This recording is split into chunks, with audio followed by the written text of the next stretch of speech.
It's been a lot. I dissuade myself from doing a lot of Let's Play content just because, like, the render oh my goddamn, dude. Like I think one of my episodes on the Quarantine and Chill playthrough was like an hour long. It was when I had Ross on and I was doing the Delicate Flower quest. And like we were fully expecting it to take like a full hour, and then we got it done in like 20 minutes, and then we were both just like, fuck, what else do we do? And that ended up being like the longest episode, and it's like it's a whole lot of doing nothing. It's a whole lot of waiting. Like waiting for it to render, waiting for the final video to upload. And it's just like I don't have the attention span for it. Even if it is easy edit. Do you have an older computer or something, or why does it take so long to render? It's not even like I got my tower in 2018, and I have like a GTX 1080, so it's not like it isn't equipped to do it. Yeah. I just have a very short ass attention span, and I'm just like, oh, this is gonna take an hour. So instead of a normal person, like, oh, like taking a lunch break, like I'll go to like Taco Bell or something. Instead of a normal person, I just sit there at the computer and like do shit for an hour until it's over. Yeah. Because my workflow is bullshit. Like, when I made my 80-minute video, that was like 5 or 6 hours to render. Oh my god. Like, and because I do like, I don't know, like when I first started making videos, I was watching some tutorial and it's like, hey, do 50,000 bitrate or something. And I was like, okay, so it's been that ever since. I don't know if that's too much. That's but way too much. That's way too much. I might have put it to 30,000 later, but that's definitely better. Like go ahead. Oh, because if you're rendering in, like, it depends on what you're doing. If you're doing a 1080p video, I think you need it something closer to like 2400. Something like I forget exactly now, but it would be 30,000 is even sounds like a lot. It's kind of, that's almost exactly it. Like it really does matter what type of video you're making. I remember back when I edited like Overwatch gameplay and stuff like that, like I don't know if you guys used to play Overwatch, but like back in like 2017, like a lot of the text notifications were red. And red text is a bitch and a half to deal with on any format. Do not do it. It sucks. Unless it's just like a plain white background, red text always looks awful. So like the kill feed is usually like in red text, notifications are in red text, and like you need just a naturally high bit rate to like catch that, because if your bit rate is any lower than I think like 15 megapixels, it'll look blurry. So like footage like that, I just had to have a much higher bit rate with it. Just because like shit wouldn't show up below like 15 or 16 or 17 megapixels, which is, I think that's usually my average is like around 15 to 17.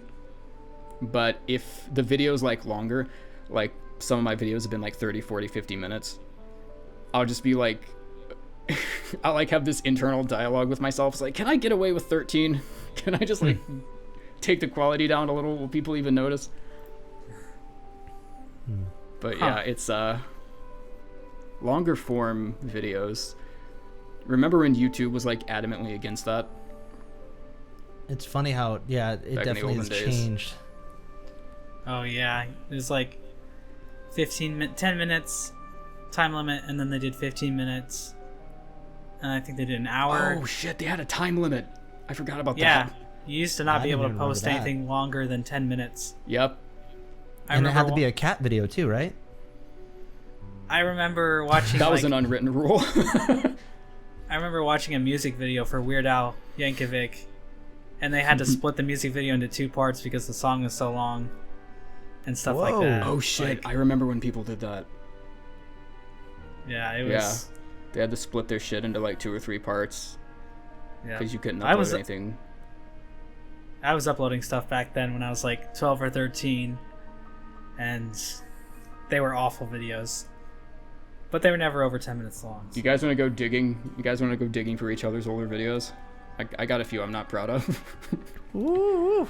My first couple of videos were rendered improperly, so they have a black border around them. Dude, and same. I was using, yeah, it looks awful. Yeah. And then I was using a Rode shotgun mic, like for a like for a Canon camera type deal. It was supposed to be for a wide area, but I was recording right next to a wall, and it sounded so terrible. So bad. It took me a long time. It didn't take me too long before I figured out how to render correctly, and it didn't take too long before I upgraded a microphone. But dude, you can't sleep on a good mic. It's important. It's number one. I rolled with my Blue Yeti for like 5 years until one of my managers finally pulled me to the side. Is like, hey, what's your microphone? Like, what do you use to record? And I'm just like, oh, I do a Blue Yeti on like the cardioid setting or whatever. And he's just like, yeah, we're gonna need to get you a new mic. Yeah. And I've had a Rode NT1 ever since. Okay, yeah, that's actually what I got it based off your suggestion. I told you to buy it. Yeah, it's a good one. Yeah, it's a good one. I like it a lot. It's a good call. I think I might need to play with some of the settings a little bit, little bit more. But I like it. I like it a lot. What are you gonna say, Moss? What was the mic? Rode NT1. It's I got mine for like $400. It's definitely, it's not a expensive mic, but it is a bank breaker. Like, if you're not, like, the better equipment is, the more it's gonna cost usually. So like, I finally just bit the bullet on it and was like, this mic better be good. And it was like, I'm still using it. At some point after this microphone, you would probably have to spend like $1,600 to get something where you might be able to notice a difference. Dude, if this microphone ever tears up, I'm just gonna straight up get it again. Yeah. Like, it's become all reliable for me. Wait, is it Rode? With like Rode, R-O-D-E. Rode and then NT1. I think I went with the NT1A. I had watched a guy who Booth Junkie, Mike Delgado with Booth Junkie, did a bunch of reviews, and he had suggested the 1A, I think, above the 1. I didn't know the difference between the two of them, but I think guess it's just like an updated version of it. Yeah, something like that. A lot of a lot of male voiceover artists like the NT1 because it has it picks up lower frequencies and like bass tones really well. And a lot of male voiceover artists tend to like that lower end, which is why I got it, because my voice is, it's deep enough, but it's naturally on the higher side, I guess. Heard that. I feel like I'm kind of on the higher side as well. I think I'm exactly in the middle. Like, if I had to pinpoint it, I'm exactly in the middle. Are you shopping for a new mic right now, Mossbag? I'm looking. I have the AT2020 whatever. That's like a starter YouTuber mic. The AT-AT? Yeah, whatever it's called. So the AT-ST? I could probably do for an upgrade. My first video had this awful, shitty mic that I bought for $25. Dude, and El Cheapo mics are nothing to scoff at, man. Like, my first couple years of making videos, I had like this $5 mic,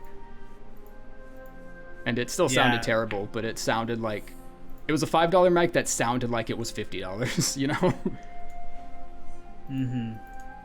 Well, I will just add this to my wish list.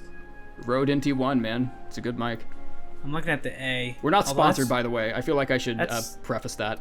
Yeah, should we? Maybe we should ask them. Be like, hey, we're not sponsored. Rode. We just want to be. Yeah. What's up? Rusty was saying we should start a podcast. Oh yeah, I think I messaged you both about that, and I was like, hey, you want to start a podcast? And then I messaged Moss like the exact same thing. He's like, hey, let's start like a podcast or something. I had one for a while, and it went for like 3 episodes. And I think the both of us just got like super busy with everything. I think that's the hard part, is just the timing to get together and make it all happen. I'm down, but it's just timing, especially because I've got the wife and 3 kids and all that good stuff. Yeah, being a full-fledged adult over here. I don't know what's the specified, like what's the desired age, like when you finally have to stop making fun of like, oh, I gotta do adult things. Oh, when you have to stop making those jokes? Because I'm 24 and I feel like I'm on the edge, you know? I feel like at a certain point you have to just suck it up and like, all right, guess I better file taxes or something, you know? Like, what's the cutoff point? You haven't done that yet? No, I have. I've definitely done that. But like, what's the age where you stop like referring to it as, oh, I gotta do adult things? I don't know. I still have friends who still say that stuff, so I don't think there is an age. Maybe when you have grandkids, you should probably stop. Well, like for me, when I go into work, I talk to my coworkers like, "What are you doing this weekend?" "Oh, I gotta mow the lawn. We're gonna do some landscaping." Ugh. And like me, in my free time, I'm working on stuff like things that I enjoy, not maintenance for things that I own. Yeah. And I feel like that makes me still pretty young and not like a busy person who's all of their free time's eaten up by responsibilities to other people or my house or stuff like that. Yeah, because that sounds awful. We just started renting a house, and I'm so glad that we don't have to take care of the lawn. You have no idea. Like just once a week, the couple of hours to do that, I don't want to do it. I just flat out don't. Yeah, exactly. Chores. Yeah, when I first moved into an apartment, like when I first got like acclimated with that sort of lifestyle, like actually living on my own, I didn't realize how fast chores would start piling up. You know, like I had like the idea of cleaning the kitchen every week. I was just like, ugh, fuck. I just cleaned you last week. You're already dirty again. And then like all my friends are like, yeah, that's how dishes work, man. That's how all of it works. That's how having a house works. I think there's like I don't know if it's like a popular meme, but I did see a chart once that was like, it was giving us like D&D alignments, and like Relyea was chaotic or lawful good, like Moss was like true neutral, and then like chaotic evil was me, and it was just like me being angry at like an aspid or something, and the caption was just like, fuck. I think that's pretty spot on. Just like, this works. I thought that was great. Yeah, I don't know if I agree I'm true neutral, but whatever. You can't pin me down, man. What would you place yourself as? Like if you had to narrow it down to one alignment? Like the real me or my internet personality? Let's do both, just to keep this fun. Oh jeez. What is it? I gotta look at it. Because my internet me is definitely chaotic evil. Like I don't think I can even choose that at this point. Honestly, I feel like me and my internet me is pretty much the same. Like if anything, I maybe bring it up a little bit with a hey, how you doing? Like whatever. But I don't know. I feel like this is kind of me. You remind me of this dude I worked with named Moxness, and like he's super family friendly. Like in all of his voiceovers, he's just like, hey, what's up? How you doing? I'm such and such. Like, and let's get right into this video. That's the hard part, is just trying not to be like come off as fake. You know what I mean? Like it's so easy to go from like, hey, how's it going, and like having at least a little bit of energy, because like the camera and the voice, like it all like gets taken away to a certain extent. So I don't know. It's real easy to just kind of cross over. But I think studying the art of the cold open, like in a lot of sitcoms, especially The Office. I think The Office has some really good examples of just like, it's like there's really no like intro involved. Like it's, you just hop right into the content for like 30 or 40-ish seconds, and then you have like an intro card. Yeah. I think that where I started doing that, and I think in a way that kind of, it made videos more comfortable for me to do, like personality wise, because I didn't feel like I was faking anything. You know, I didn't have to open a video with, hey, what's up? It's Rusty coming at you with another dumbass video. Like I would just go right into it with like a joke. The cold opens, as they're called in TV. It is an art. Well, every video I have, it starts with complete nonsense. and then I somehow tie it back to Hollow Knight. Like, hey, we're gonna talk about quantum physics. I think you do really good with like cold open type stuff. Yeah, but I know some people are like, oh my god, the video doesn't start until 4 minutes in. That happened with the MatPat video. Like, I get to MatPat's first point at 4 minutes in. I was watching your Monument video the other day, I think, like when you were deciphering the tablets and everything, and it was very self-aware how ridiculous the video was, because like there's no real way to like decipher that. So like 6 or 7 minutes into the video, you started bringing up like, oh, this is actually a reference to the game SpongeBob, the Flying Dutchman, which not a lot of you have played, but luckily for you, you have me, and I played it, and I know this is a reference, so fuck you. And it just got ridiculous. That was a good joke. I like that one. How long do you guys spend scripting or getting ready for your videos? Oh, Jesus. Well, I always have... Oh, go ahead. No. You're definitely going to have a better answer. Oh, okay. I do nothing. Like, it usually is I get the idea for a script, and I start it, and it'll be churning around for a few weeks in my head, or like, I will think of something while I'm doing another video and be like, ooh, I can make a video about this. So I open up a Google Doc sheet. I do a lot of stuff in Google Docs. That's where all my scripts are. Yep. And I'll be like, this is an interesting thing. And so there'll just be things I collect, and then eventually I have enough for a script. So I usually give myself plenty of time to write the script, and then once I actually get into video editing, I kind of just go all my free time till I can get it done. Like, and like the Mr. Mushroom video that just came out that's like 17 minutes long. Yeah. That was like Wednesday night I did all the voice work. Wednesday and Friday night I did all the voice editing. And then Saturday I spent all day doing all the video editing. And okay, so you're like a day by day kind of person. Yeah, I don't do batches or anything like that. It's one at a time, and I try and do all my free time till it's done. Once it gets started, and steady. Yeah. So. Yeah, I definitely don't prepare at all. But what about you, Rusty? It's.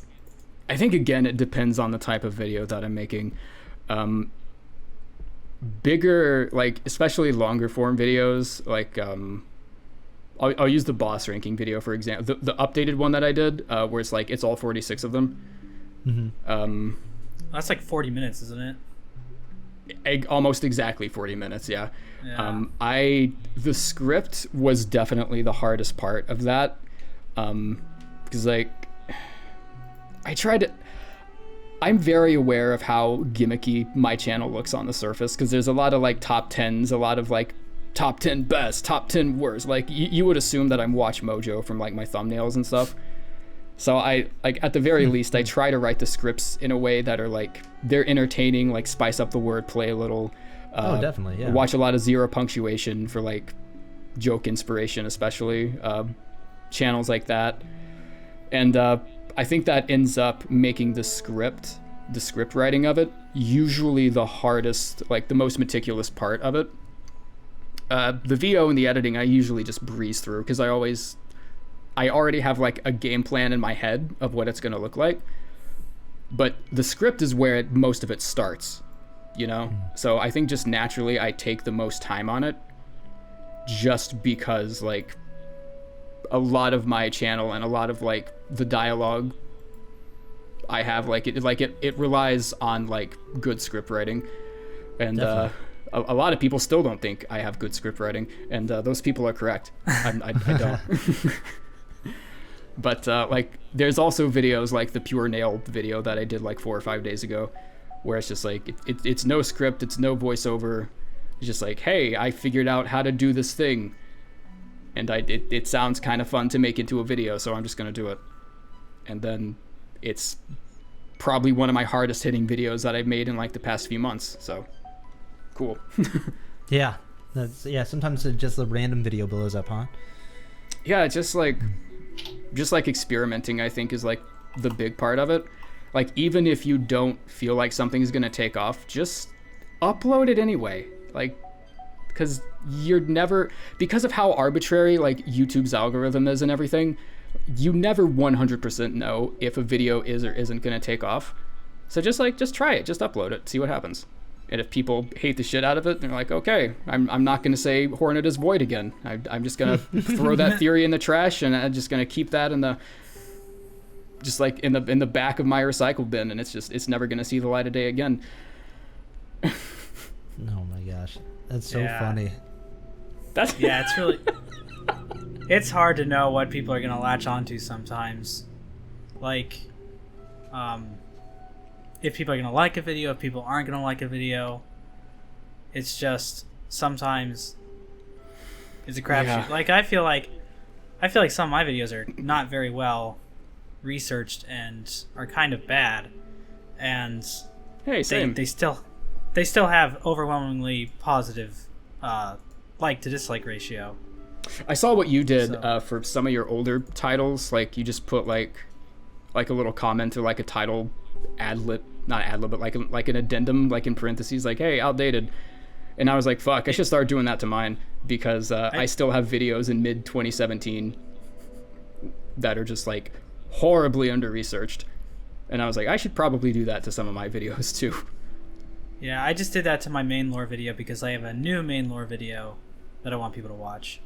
Yeah. But like the Zote video, that was written way back in the early days of the community, and a lot of what I say is just like weird, I think.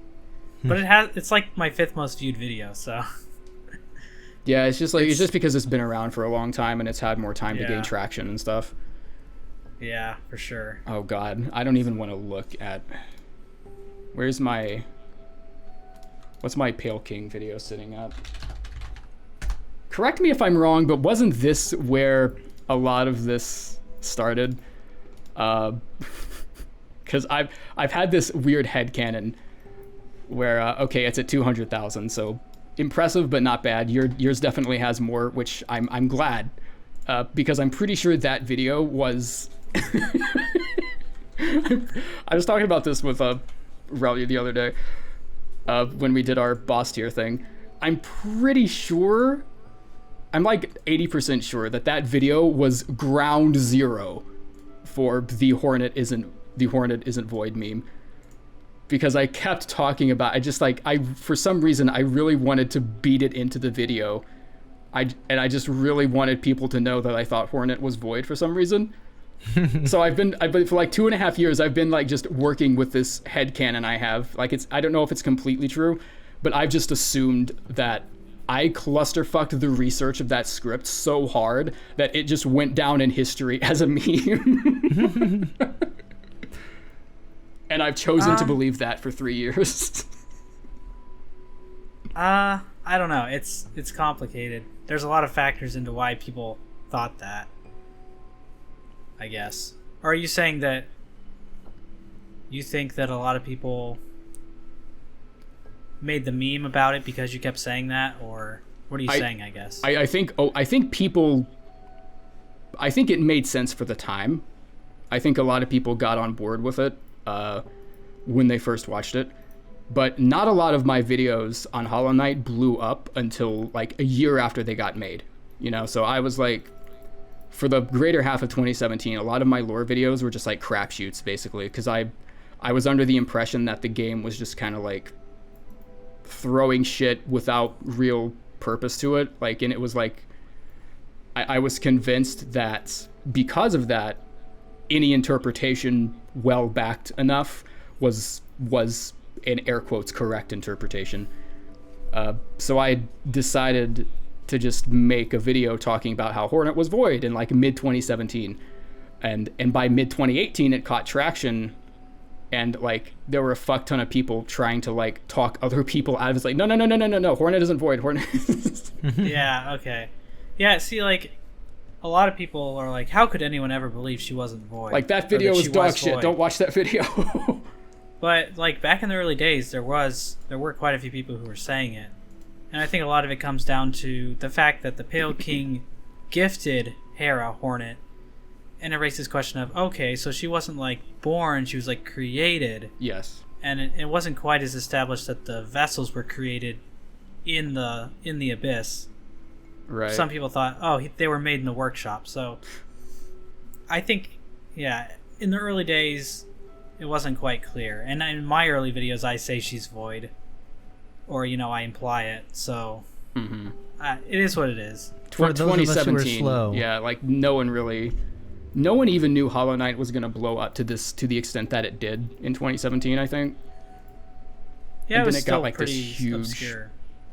Like the community turned into like this cult following of like people that really, really got invested into the game, and I think that's where it started, and it just kind of blossomed from there, I guess, and it ended up being like one of the most respected platformers of this generation, honestly. Yeah. Yeah, I think people will be talking about how this is the defining Metroidvania of the 2010s. Oh yeah. And it's going to be up there with, oh yeah. Super Metroid and Castlevania, because the game just does so many things they do things well, and then there's some things that they just do exceptionally well in regards to the art and the music and the lore.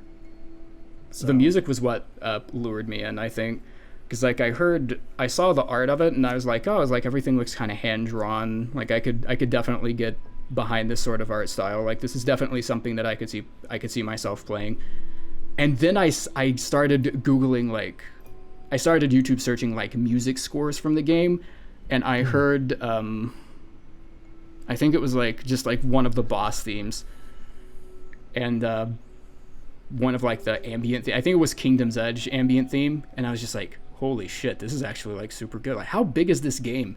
And then I looked it up and I was like, holy fuck. It's like how far into the game were you? I was still in the crossroads at that point. I was like, okay. I was like, okay, so the entire game is just gonna be like little areas, like maybe like 3 or 4 bosses. Like I expected to be done with the game in a weekend. Yeah. And then I started looking at the Reddit. It was like, hey, how far have you guys gotten into Kingdom's Edge? Have you fought the second Hornet fight yet? And I'm just like, wait, what? Like, who's Hornet? Yeah, I got into the City of Tears, and I was trying to figure out how to open up the door that I think is right next to the fountain, or the one that lets you get over to the King Station. Yep. And at that point, that's when I was just like, okay, I don't know how to get over there. I need some help, and I got to be close to being done with this game. I mean, that was literally what I was thinking, and that's when I realized, oh my god, this thing is huge. This game is fucking massive. Yeah, that was my this game is massive moment. Yeah. I thought Soul Master was the final boss when I found him. I was like, oh, I stumbled into the final boss. I better be careful. And then I kicked his ass because he's so easy. Yeah. I was like, okay, he's not the final boss. So, yeah. There's a lot of people who struggle with that one. I'm not gonna lie, I struggled with it my first time through too. I actually have to do an updated video on how to beat him, just because I've had quite a few people say this one's so hard. Well, the hardest thing about him is he's probably one of the furthest bosses away from the bench. Yeah. Mm-hmm. Like, you have to go through the entire fuck Hive Knight. Yeah, I was waiting for you to say it. I'm just gonna say that. Fuck Hive Knight. It's right up there. By then you have the Dream Gate, hopefully, so that helps. But if you remember to use it. Mm-hmm. Yeah, that's true. You got to remember that it exists, which a lot of people forget. Which I'd never. Exists. Yeah, I only use Dreamgate to like get to the Hall of Gods easier. Nah, there you go. I use Dreamgate to like put it by the junk pit, and like I don't think I've moved it since. That's so annoying. I hate that you have to go all the way through the City of Tears to get to the freaking boss battles. Pop a Dreamgate. Yeah, I always left mine at the King Station just because I felt like that was kind of like the center of where a lot of things go down, and then that way, no matter how far I explore, I can always get to the Stag Station and then anywhere else in the game quickly. You can, yeah, that's true. You can get to pretty much, like, you get to Kingdom's Edge, obviously. You can get to Resting Grounds from the lift. Mm-hmm. You can get to quite a lot of places from King Station. Coliseum of Fools isn't too far away. But then yeah, and then you can also the Stag Station itself is all over. So yep. Yeah. That's a good place to put it, I think.